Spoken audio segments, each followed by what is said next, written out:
며칠 전에 한 보험회사가 고아 초등학생을 대상으로 2,700만 원짜리 소송을 제기했다는 사실이 알려지면서 크게 이슈가 됐어요. 뭐만 있으면 법이고 뭐고 다 무시하면서 나라님한테 해결해달라고 애걸하는 한국인들은 이번에도 청와대 게시판에 몰려가서 어떤 보험사인지 공개해달라면서 나라님께 소원을 빌었습니다. 그리고 어쨌든 결국 그게 한화손해보험으로 밝혀졌어요. 쏟아지는 여론재판에 밀린 한화손보는 결국 사장이 나서서 대국민 사과를 하는 사태를 겪었습니다. 어떤 사건이었는지 간단하게 설명을 드릴게요. 6년 전 2014년에 한 남성이 교통사고를 당해서 사망해요. 오토바이를 타고 있었는데 무면허 무보험이었고 법원에서 50대 50으로 과실률이 결정됩니다. 이 남성은 애가 하나 있었고 부인은 베트남인이었는데 2012년 사고가 나기 2년 전에 베트남으로 가버려서 연락 두절 상태입니다. 문제는 이 남성의 보험금을 지급하는 과정에서 벌어져요. 1억 5천만 원의 보험금이 책정됐는데 우리나라는 법적으로 배우자가 이 보험금의 상당 부분에 대한 권리를 가지고 있습니다. 그래서 1억 5천만 원 중 6천만 원은 아이에게 지급하고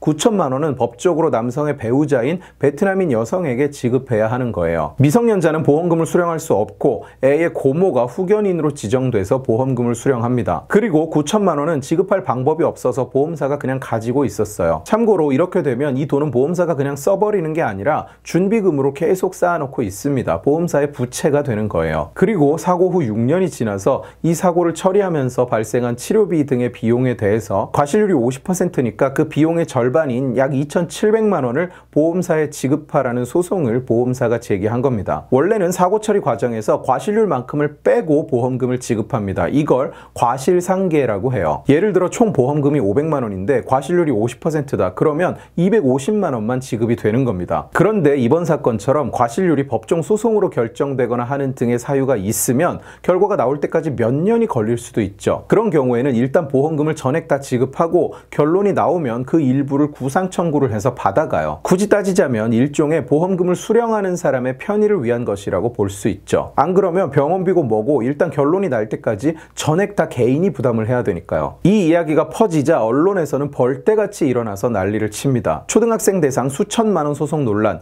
고아 초등생에게 구상권 청구, 한화손보 비난은 당연하다. 심지어 돈 내놔 초등생 소송 나선 무서운 한화손해보험. 이걸 진지하게 기사 제목이라고 달아놓은 건지는 모르겠는데 어쨌든 한화손보가 무슨 천인공노할 악덕 기업인 양 묘사가 돼요. 급기야 말씀드린 대로 한화손보의 사장이 대국민 사과를 하면서 앞으로는 미성년자에게 구상을 청구하지 않겠다고 선언합니다. 참 안타까운 일이고 보험처리 사례집에 등장할 만큼 복잡한 사건입니다만 글쎄요, 과연 한화손보는 뭘 잘못한 걸까요? 우선 국내법상 미성년자는 보험금을 수령할 수 없습니다. 후견인을 지정해서 그 사람을 통해서 보험금을 받아가게 되어 있어요. 부모가 있으면 간단한 일인데 부모가 없으면 다른 사람을 지정해야 됩니다. 이번에는 이 피해자의 여자 형제, 아이의 고모가 이 아이 몫인 6천만 원을 몇 년 전에 받아갔고 애 보육원비로 사용했다고 합니다. 그러니까 보험사는 지급할 수 있는 보험금은 이미 다 지급을 한 상태예요. 그런데 법적으로 배우자 몫인 9천만 원이 지급되지 못하고 남아있는 겁니다.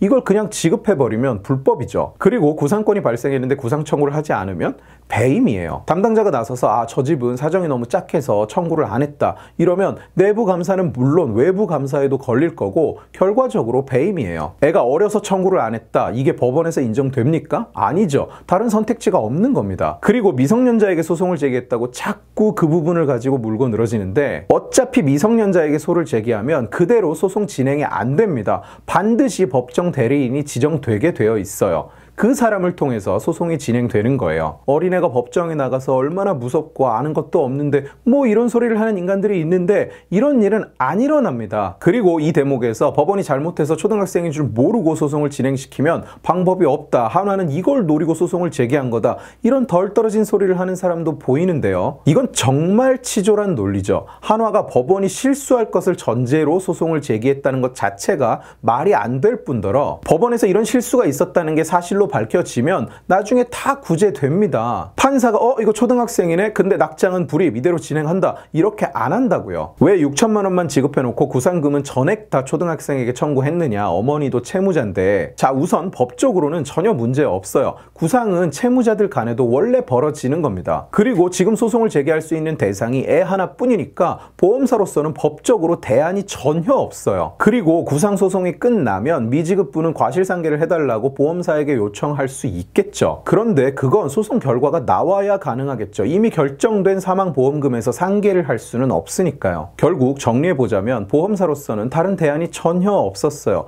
남은 돈 9천만 원을 지급할 방법도 없고, 분명히 말씀드리지만 한화손보 정도 되는 크기의 손보사가 9천만 원을 지급 안 하고 있다고 그게 무슨 보험사의 이득이 될 거라고 생각한다면 크게 오해하고 계신 겁니다. 아마 저 돈을 빨리 좀 해결하고 끝내고 싶은 사람 명단을 작성하면 1등이 저 한화손보 사건 담당자일 거예요. 금융사에서는 저런 건 하나 남으면 감사 때마다 불려가서 왜 지급이 안 되는지 소명하고 다른 지역으로 발령나도 계속 연락 오고 해요. 그런데 법이 그래요. 줄 수가 없어요. 사과문에서 한화손보 사장이 법적 보호자 등을 찾는 노력이 부족했다라고 했는데 아니요, 그렇지 않습니다. 방법이 없었던 겁니다. 아니면 보험사 직원이 베트남에 가서 그 사람을 잡아옵니까? 부상 청구를 안 하면 그 또한 위법의 소지가 다분해요. 다른 대안이 없죠. 외부 감사가 왔는데 왜 이거 청구 안 했냐고 물으면 아, 이거 안타까워서요. 퍽이나 이런 식으로 소명이 되겠습니다. 이제는 되겠죠. 사장이 나서서 대국민 사과까지 한 건인데 장난합니까? 라고 써서 내면 될 테니까. 그러니까 참 안타까운 일이고 슬픈 스토리고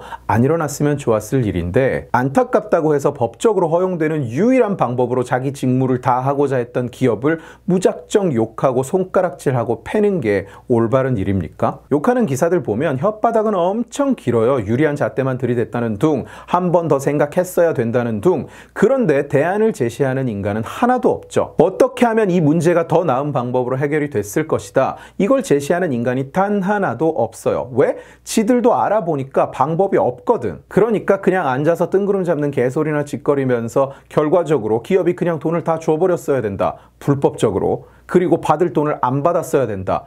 불법적으로. 그러면 모두가 다 행복하고 문제가 다 해결됐을 거라고 이야기하는 거죠. 교통사고라는 것이 없으면 좋겠습니다만 없어질 수는 없는 것입니다.